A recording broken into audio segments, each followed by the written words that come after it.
tarde a todo o público que nos assiste nesse momento. Boa tarde, senhora secretária, secretária de Atenção Básica, Dr. Luiz, Dr. Antônio, secretário de Alta Complexidade, senhora Aliciane. Boa tarde, senhor prefeito, colegas vereadores. Bem, primeiramente eu gostaria, senhor presidente, de prestar solidariedade a todo o nosso corpo da saúde, nossos profissionais, que estão aí na linha do enfrentamento já há mais de um ano, são profissionais de diversas categorias que estão aí nesse momento de muita atenção, de muita gravidade, de exaustão.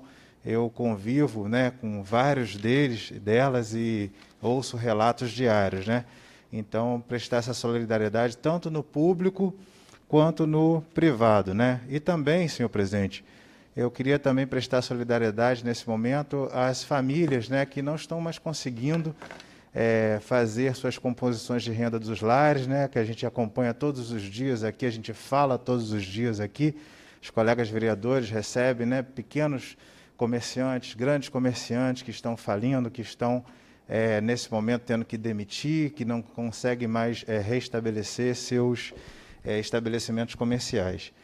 Eu queria lembrar aqui que na semana passada, senhores representantes da saúde, nós tivemos aqui um momento ímpar, feito o convite por mim, pela vereadora Isa, de médicos, virologistas e pesquisadores da UFRJ, ligados alguns ao NUPEM.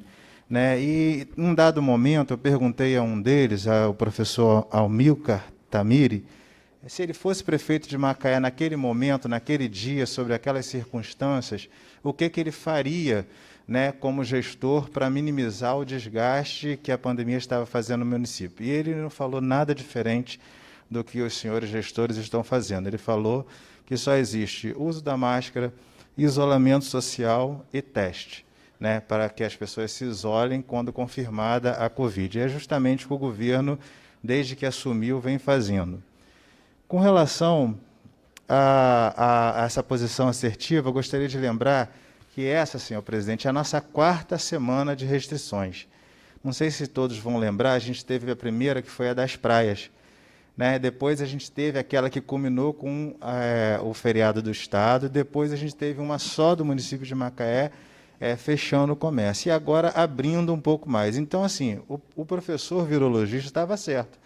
A gente só conseguiu reduzir, senhor presidente, esse índice R quando a gente fez o isolamento.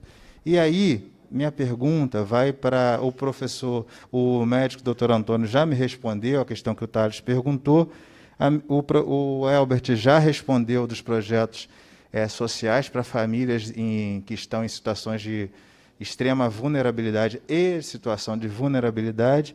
No meu entendimento, a gente faltou aqui para esclarecer a população 2 coisas que os senhores podem estar pensando ou não para implementar na saúde pública do município. A gente ouviu falar que só faz efeito quando vacina 70% da população. Na velocidade que está, no tempo que está feito, quando que a gente atingiria, esquece os 17 milhões, esquece todas as possibilidades que o prefeito, de forma incansável, está tentando.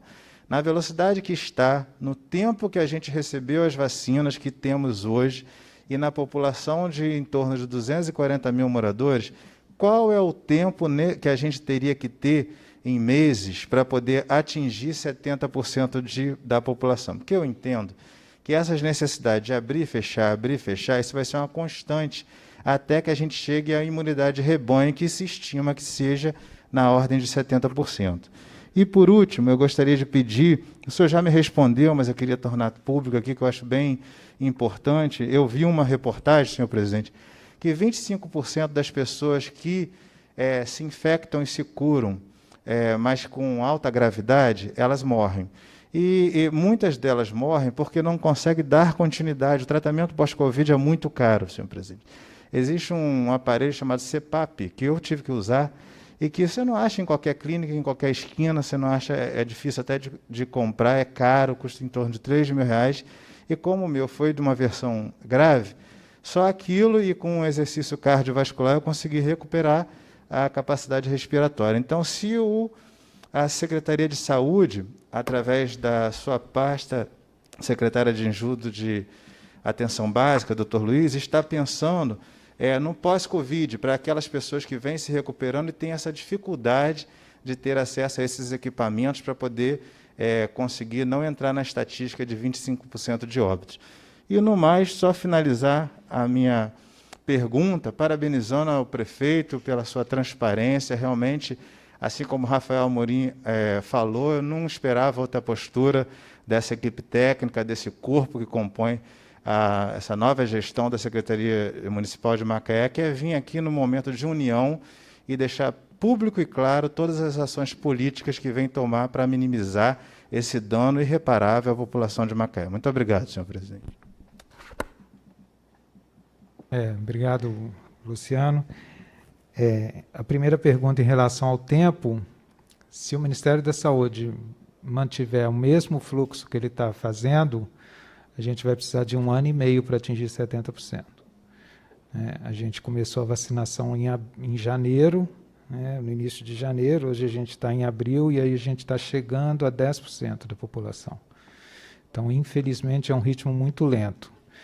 Até por isso o prefeito a gente tem feito esforços no sentido de tentar comprar a vacina de uma outra forma, porque nesse ritmo que está a gente vai demorar muito. E quando a gente fala em demorar muito, a gente está falando em muita gente doente e muita vida perdida. A Covid é uma doença muito cruel, porque ela tira não só a vida da pessoa, mas ela destrói famílias, né? A gente tem história de pessoas que perdem pai, perdem irmão, perdem mãe, a família toda, sobra só uma pessoa, porque todo mundo pegou Covid, porque são pessoas que moram perto.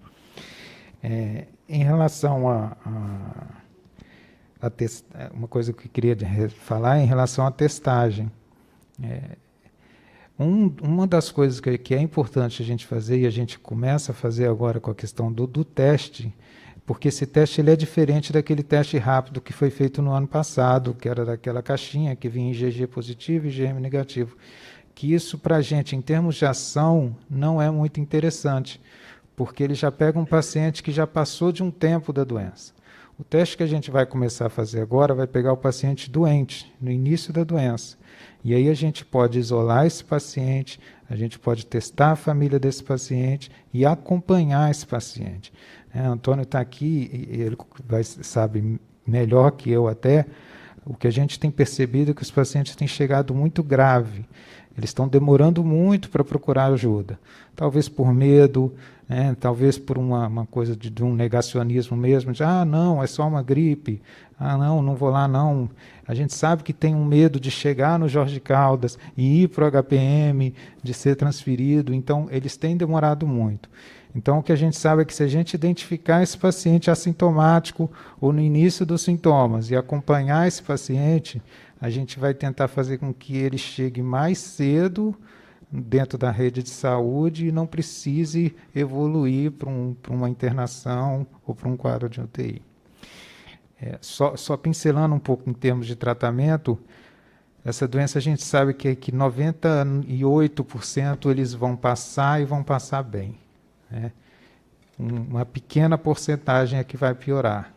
E a gente ainda, nos estudos, nada muito claro de alguma coisa que possa diminuir esse caminho, a não ser essa atenção precoce. E a atenção precoce, como o Antônio fala muito de profilaxia, a atenção precoce é cuidado precoce mesmo, ver qual o momento que ele está piorando para a gente poder intervir antes que ele chegue na intubação, porque aí realmente o índice é um índice muito ruim depois que ele vai para a intubação.